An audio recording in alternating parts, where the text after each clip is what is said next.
In the heart of Upperhill, Nairobi, towering office buildings, luxury hotels, and corporate headquarters dominate the skyline. Every morning, thousands of professionals flood the area. Lawyers, bankers, consultants, and office staff, each rushing to their desks before the workday begins. But despite the modern buildings and high-end environment, there was one common complaint among many workers in Upperhill. Affordable lunch was hard to find.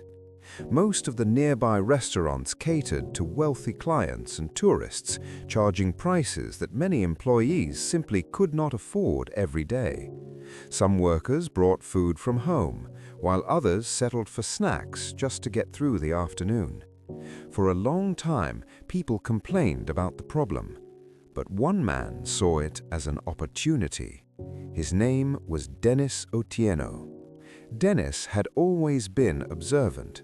Unlike many people who only saw problems, he trained himself to look for the opportunity hidden inside them.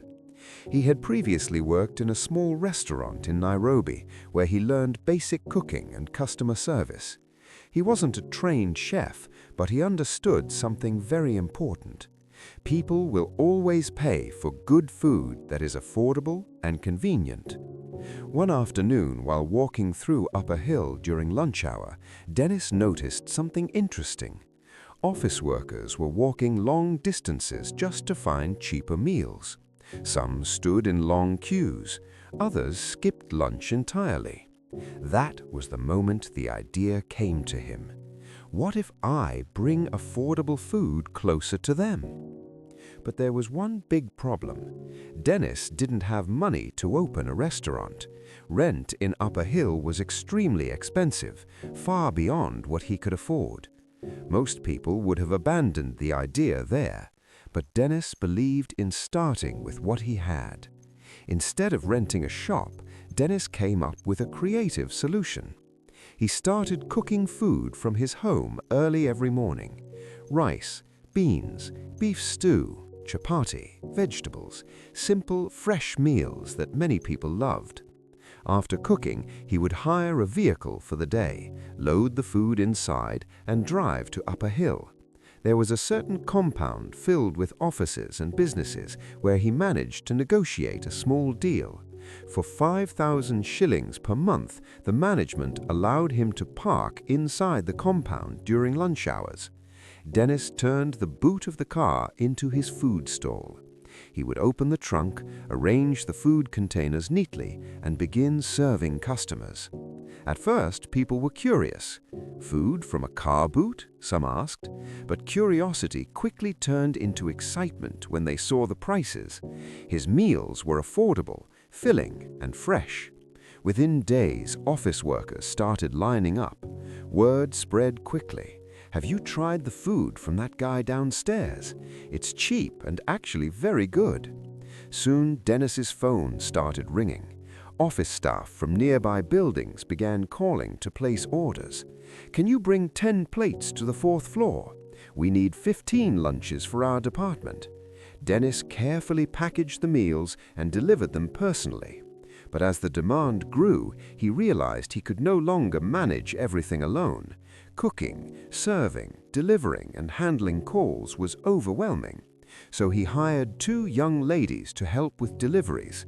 Now the small operation had grown into a 3-person team. Dennis cooked.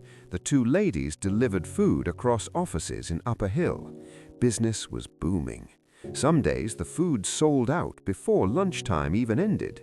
Customers would call late, hoping there was still food available. Often, Dennis had to say, "Sorry, it's finished."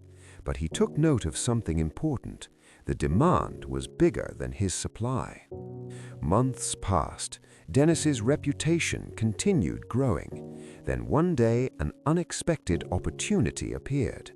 One of the offices in the compound where he parked his car vacated the premises. The space was suddenly empty. Dennis approached the rental agent with an idea. "Can you partition a small section for me?" he asked. "Just enough space where I can cook and sell food." The agent calculated the cost. To Dennis's surprise, the rent was reasonable. In fact, it was lower than the amount he was spending monthly on hiring vehicles. Dennis thought carefully. Then he made a bold decision. Instead of renting just a small portion, he rented the entire office space. With his savings and a small bank loan, he transformed it into a proper eatery. It was a risky move, but Dennis was confident. Every day, customers were already asking for more food than he could provide. He knew the market was there. The new eatery opened quietly, but because Dennis already had loyal customers, the place filled up immediately.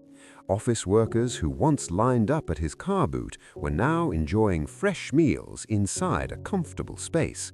And the best part?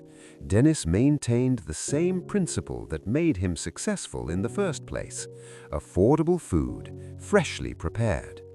Within months, business was strong enough for him to repay most of the bank loan. The eatery became a favorite spot for many professionals in Upperhill. But Dennis did something else that made customers love his business even more. He refused to turn people away. Sometimes food would run out before closing time. Instead of telling customers to leave, Dennis would smile and say, "Give me a few minutes, I'll make something simple for you." He would quickly prepare fresh eggs, chapati, or a small meal just so that the customer would not leave hungry. People remembered that kindness, and they kept coming back. Years later, Dennis's small food idea had grown into something bigger. He expanded and opened 2 additional branches, serving even more office workers across Nairobi. The man who once sold food from the boot of a hired car now owned a thriving eatery business. But Dennis never forgot how it started. With a simple observation, a small opportunity, and the courage to begin without waiting for perfect conditions. Because sometimes success doesn't begin with a big restaurant. Sometimes it begins with a car boot, a good recipe, and a hungry city. If you love real-life stories like this, hit subscribe, like, comment, and let's keep walking through these journeys together.